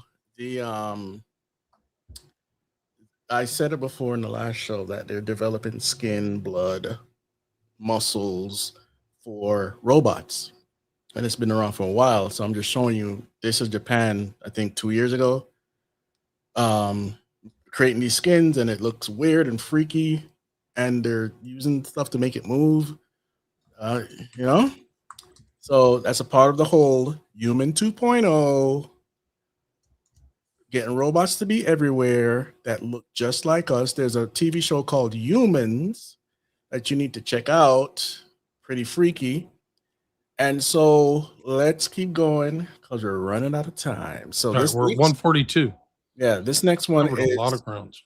Mormons and transhumanism. As you see down there, Mormon Transhumanist Association, right? So this is one of the breakdowns of their thing.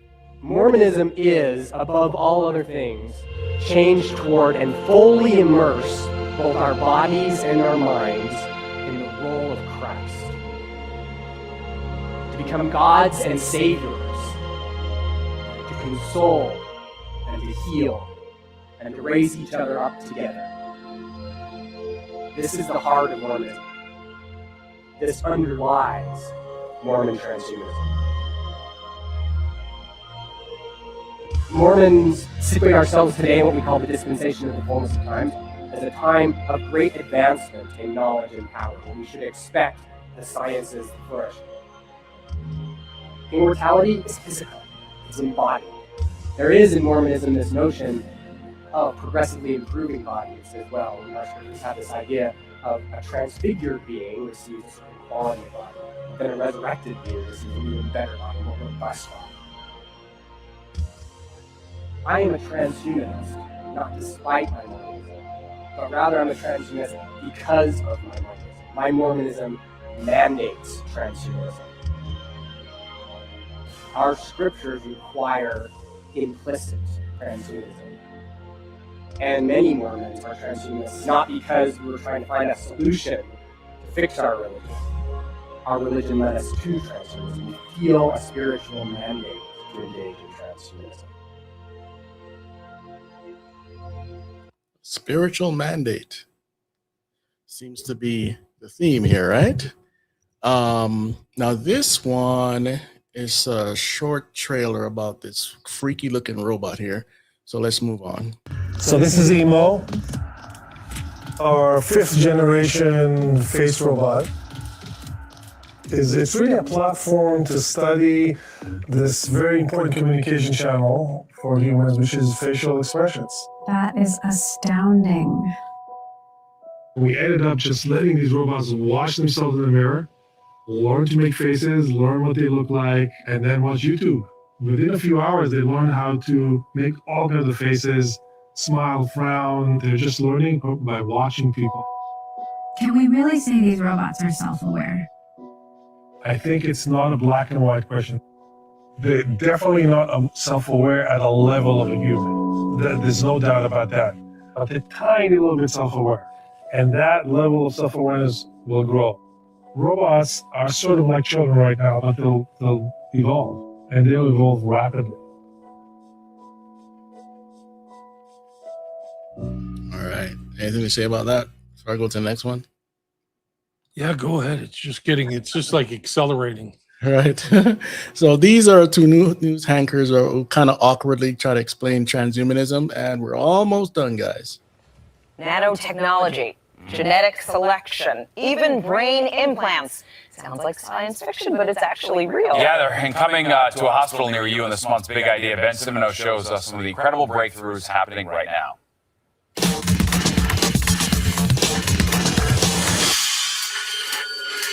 We can upload his consciousness. We can save him.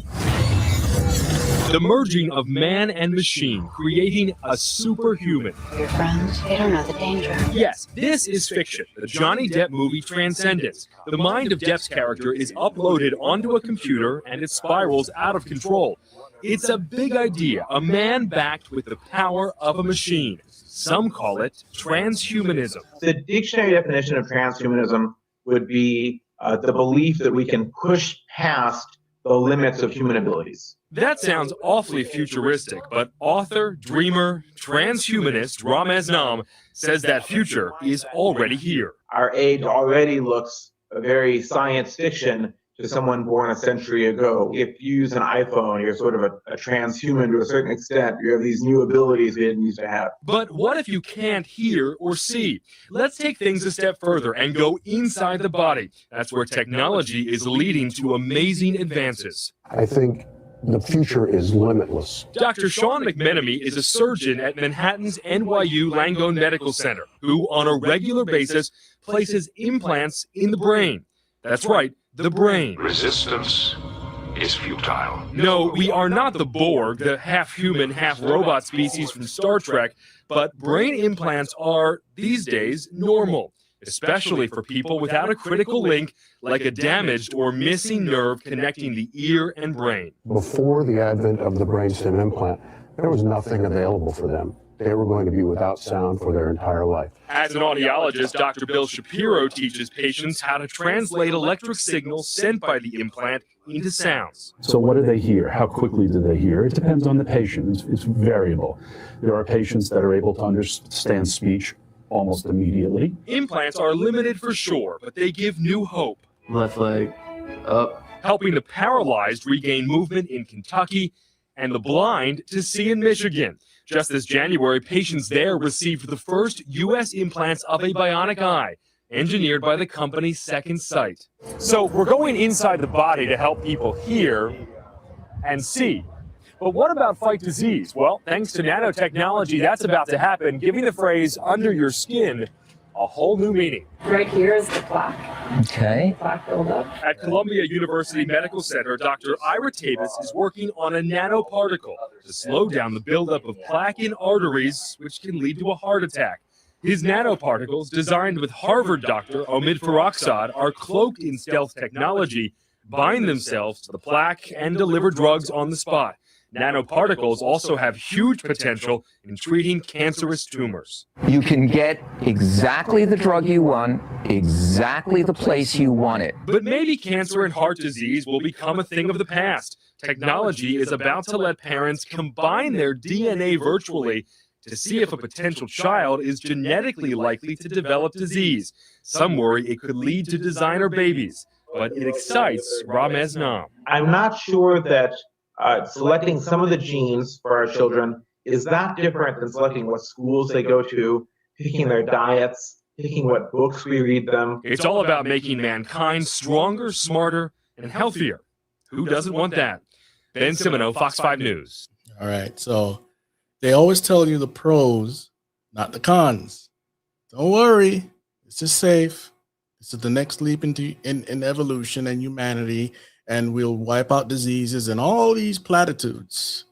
But they never tell you what can go wrong, like people implanting nightmares, you getting hacked, your arm, whatever, you know. And there's also a term out there called the Internet of Bodies. You want to go look that up, guys. So this last thing is very short, less than a minute. I want you to see that with all this altruistic, you know, and all these platitudes and whatever, there's some people that will do things to stop you from stopping them from becoming a god. And here's one. We are going to become gods. Period. If you don't like it, get off. You don't have to contribute. You don't have to participate. But if you're going to interfere with me becoming God, you're going to have big trouble. And we'll have warfare. The only way you can prevent me in this 50 or is to kill me. If you kill me, I'll kill you. You'll kill me, I'll kill you. Let's see how that works out. That's it, guys. That's it. It's incredible stuff. Like, these people are on the road to Godhead, and you can't get in their way. You know, if they're trying to become a god, like, whoa. Yeah, think like whoa, Satan, but you're an act like impediment. Yeah. It's strange days indeed. I mean, this stuff is really happening. It's all through these files, Epstein files, which I've been reading a lot of, and it's just everywhere. Yep. It's really what these guys think. The tech elite thinks kind of like this, you know, like transhumanism, eternal life. Teal puts like baby's blood on his body or does infusions or something. Yeah. Also, that life extension guy, I forgot his name. He's all into this stuff. It's really something else. Oh yeah, I know what you're talking about. The younger guy. He doesn't look very healthy to me, but I mean, he says that he's got the body of a 35-year-old. He looks like kind of like a ghoul. Like, eat some food, bro. Right? I mean, it's inevitable. God told you, told Adam and Eve, the minute you eat from that, you will surely die. That's what we're dealing with. And the only way out of this mess to have eternal life is Jesus Christ. There's no other way. And humanity, following the leading of Satan, the temporary god of this world, will enter a time that's called the worst time of humanity, where God pours out his wrath on sin, and there's other things that go with that. So it's all, as the Borg would say, what did the Borg say? It's all futile. It's all futile. That's right. Sabrina Wallace, Useful Internet on Internet of Bodies. That's what's really scary, is like, we're not going to have a choice whether we're going to be integrated with machines or not. Like, wow. Like, there's just so much, and everything's going to be chipped. Everything's going to be sentient or have some type, like, because of the power of processing. Your fridge is going to have stuff, your mic, your computer, your cell phone, if it's not already there. It's smart homes, smart cities, mega cities. Look up America 2050. Go to the images, and you'll see all sorts of diagram how they're going to turn America into a mega city region. Mega city regions all over America, but mostly on the coastlines. That's a part of the technocratic movement as well, and nobody is going to stop that because everybody's on board with technocracy. Right. You're absolutely right. And they're going to call it smart. So if you're not going along with it, Chris, you're not smart. Don't you want to be with the crowd? All behavioral psychology, Ash experiment type stuff. Yeah. You better go along. Isn't this your best of all possible worlds? It's almost like. And on the topic of artificial intelligence, you want to read a book. I didn't finish reading the book, but the author was I forgot the author's name, but the name of the book is The Artilect War. Now, you can find the what war? the Ardilect War, like artificial intelligence war, Ardilect War. It's on in physical form. It's pretty expensive because there's not many around anymore. But I found a copy on a e-site, so I could send that to you. But it's a book that people should read. It's pretty much it's talking about the divide of humanity. One side is going to be on artificial intelligence, and the other side is going to be like the resistance. And I don't believe this is going to happen based on the Bible. Okay, but he pretty much says that the world is going to get so much in battle about this issue. But if artificial intelligence gets to its zenith, he talks about something called gigadeath. Okay, well, that doesn't sound fun. We're talking about killer robots, drones, autonomous stuff. It's already happening. That's what they're targeting people in Gaza and Iran. Like it's like some kind of targeting software. Yeah, that's really what's happening. So the gigadeath is real. Like the Skynet concept is ahead of its time. You showed that from Terminator. Like it is absolutely real. Like no, it's absolutely crazy. Yeah, we're already living a clown world and an idiocracy. So. It's just it is like some kind of Hieronymus Bosch painting where just like things are whacked out. I mean, some of the people I talk to, they have no idea what's really going on. They're just completely passive, like cows going in a pen. Like, I mean, not exaggerating. Like, I had somebody talking to him, and he just looked at me and blinked like a deer in the headlights. As a human being, he just went like this to me. He just went. I'm like, do you read it all? Don't you know what's going on? He had no idea. The consequences. Like, we're literally going from one age to another. Yeah. Like it's going from like the Stone Age to the Bronze Age. This is like something from like the Industrial Age to the AI age. Yeah. Like Klaus Schwab said, it's the fourth industrial revolution. There you go. You're gonna have the Internet of Things. You're gonna have the Internet of Bodies. You're gonna have 5G, 6G, 7G, 8G, and YG. For those that don't know those terms, look it up. It's coming, and China already has 6G. And the reason why they need that infrastructure is because artificial intelligence will thrive without a bottleneck, and it will be able to control things. The guy I had on before you runs the 6G report. I should get you guys together because like he just shows these studies about 6G. What they're planning is just total like technological sentience on everything. Yep. So they just know where you are. They already kind of do now if you have a cell phone. Right. But like if you become an Internet of Bodies, like what they're experimenting with COVID apparently is you don't get a choice. You don't get sovereignty. You don't get choice.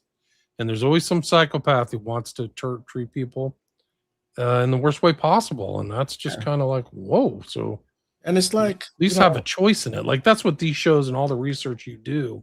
Yeah. It's like people like you do is it gives people an understanding of like, hey, do you really want to go into this? Because I don't. Like I want to go live on a farm and grow my own food. Yeah. Like, that's what I never thought I'd think that. Like the food today, I mean, so here in LA, like the portion size is half what it used to be with double the price. It's crazy. Yep. And I spent $30 on food the other day, and I got a portion that was like for somebody's tiny. Like I'm like, what is going on? Is it all private equity now? Anyway, it's just like you got to make these conscious decisions, guys. And one thing on the Internet of Bodies, though, there's some good to it, right? I'm a diabetic. I have to wear a continuous glucose monitor, right? And it saved my life pretty much. You know, I know what my blood sugars look like all the time. Then there's the issue of if you are a person that take insulin, there's no off grid for you. You have to depend on the system to give you your insulin to take a shot. So there's some of you guys can, not necessarily escape because they know everything everywhere already, satellites and all that stuff. But, people like myself would have to stay close to a city or somewhere that has a big box store where I can get insulin or the continuous glucose monitor.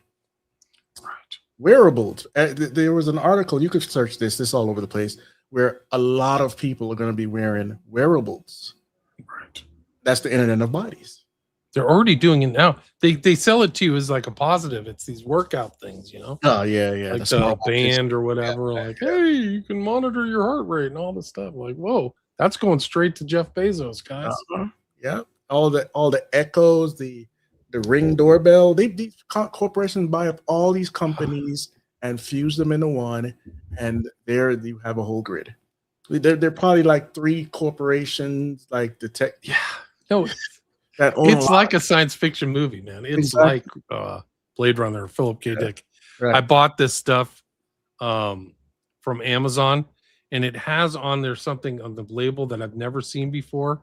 It says, Alexa, reorder Amazon Basics again. It literally says that. So like you literally ordered something from, or I ordered something from Amazon. I don't have Alexa, but it's basically just telling you to have this monitoring sound in your place. Just reorder it again. Yeah. So it'll go onto your Amazon account and just start sending you stuff. Like, yeah, it's we're there, man. We're there. Oh, there's a guy that wrote the book Technocracy Rising. You ever had him on? Yeah, no, I should have him on. I think he just published another book with Courtney Turner. Yeah, real good stuff. I saw that. I saw him. Wood? Something Wood? And Andy. Sounds right. So Patrick Wood? Andy Wood. Patrick Woods.